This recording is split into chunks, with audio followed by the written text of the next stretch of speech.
Hi, I'm Becky from The Bass Teacher and welcome to my channel. Wake up today, what shall we do? Let's sing along. If this is your first time here, then welcome. I hope you find this video and this channel super useful, and if you do, make sure you give it a big thumbs up. In today's lesson, you're going to learn how to pick up your tenor horn and how to hold it like a pro. So make sure we don't dent it or scratch it. So whether you're practicing at home, something you do a lot of, right? Or tootling along in band, perhaps you're in your lesson with your teacher. At some point, you're going to be putting your tenor horn down. So how do we do it without scratching it and denting it? The best place to put your horn is definitely in its case. It doesn't have to be pink, but it definitely helps. That's because it's pretty much like its little home. It's all tucked up, nice and cozy. This is because it's moulded to your instrument, so it's going to keep it safe from people tripping over it or stepping on it. So if you absolutely have to put your tenor horn on the floor, this is my #1 tip that you have to always do. Make sure that when you put your tenor horn on the floor, first of all, that there's a towel or a soft cloth, so the horn is not right next to the floor where it could get scratched with all the grit or mud on the floor. Don't know where there'd be mud on your floor. And my second tip is that you always face the valves on the top. So you never put your horn down the other way, so the valves are right next to the floor. This is because, apart from the fact that if you put your valves right next to the floor, they are much more likely to get scratched and bent, and we don't want to have to get our valves fixed, do we? And the other reason is that if you put it the other way around with the valves on the floor, it won't sit straight. It will keep moving around, which makes it unstable. So why do I need to know how to pick up the tenor horn? Isn't it super simple?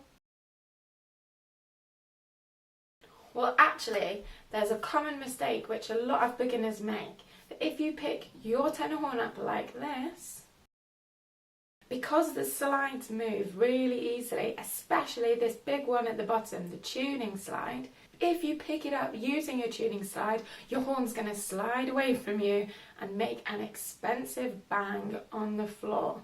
So to avoid this nightmare, follow my super simple tips. So now we know where to rest our tenor horn in between lessons or when we're practicing, but how do we pick it up without dropping it? So firstly, you'll need to take your left hand and put it around the valve barrel here. So that's the 3 valves here. We're going to take our left hand and put it right round in a secure grip. And you'll see that my thumb is on the other side here. So making sure that that's a really strong grip around the valve barrel here. With your right hand, you'll want to put that around this pipe here. This pipe does not move. Unlike our tuning slide here, this will not move. This is a really secure way to pick up your tenor horn. It's not going to fall out of your hands because you've got it securely with 2 hands. If you're feeling super strong or you're not an itsy-bitsy beginner, then you can pick it up with just one hand, just your left hand like this, okay? But if you're feeling at all unsure of this, always pick it up with 2 hands, and then you definitely won't drop it. It will be super safe and you can keep your horn dent free. So now we know safe places to put our tenor horn, how to pick it up without dropping it. So how do we hold the thing? So unlike our sister instrument, the French horn, holding this one is a little bit more simple. So we go from the pickup position, so you have your left hand around the valve barrel like this, with your thumb on the other side. Couldn't see my thumb in there. And when that's feeling nice and secure, we take our right hand and we take 3 fingers, put them on the 3 valves here, and I just rest my thumb underneath this pipe here. If you have a basson, which is my tenor horn, then you will have the pipe under here. If you have a more beginner or entry instrument, like a Jupiter, then this pipe here will actually be over the top of your valves. But it doesn't make a difference whether you've got a basin or a Jupiter. You will be putting your hands in the same position. So, your hand positions should look like this. Top tip is to make sure that all the weight is in your left hand. You want this right hand to be nice and nimble on the valves so it doesn't cause any aches or pains, and your fingers are free to move at lightning speed. So here are some beginner tips to great posture. Number 1, always sit or stand straight. Now this just isn't your teacher being a bit mean, making you sit up straight. It's because when you stand or sit up straight, your diaphragm is nicely straight and you're going to breathe a lot easier.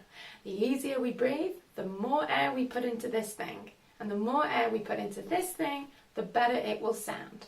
It's a no-brainer. Whether you're sitting or standing, keep that straight position and bring the horn up to your face. You'd be surprised of how many beginners I see hunched like this and kind of resting the tenor horn on their stomach. This is going to give you backache and mean that you're not going to be able to put as much air into the instrument as possible. So, thank you for watching this brass teacher video today. I hope you found it really helpful, and if you did, I would love it if you could give it a big thumbs up. So whether you're a beginner or looking to improve your technique, make sure you hit subscribe to stay up to date with all my horn lessons on the Brass Teacher. Wake up today, what shall we do?